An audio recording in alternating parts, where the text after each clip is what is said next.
ما كملتش كلامي عن يعني هذه الشخصية الخلوقة وهذا الرجل الذي يتواضع للجميع، وهو الأستاذ عادل عبد النبي النحلاوي. فالباشمهندس خالد هيقدم له هدية متواضعة إن شاء الله. هو درع عاملينه تكريم لحضرة العمدة.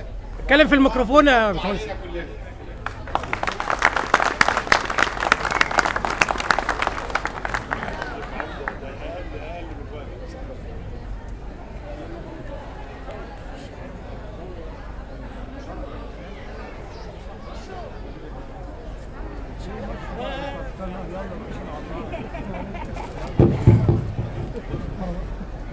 وادي نجحنا يا ولاد، فرحة وبسمة وعد الأعياد. ادي نجحنا يا ولاد، فرحة وبسمة وعد الأعياد. والفرحة وطلع على معاد، والفرحة وطلع على معاد. والدنيا مليانة سرور، مبروك مبروك يا دي النور.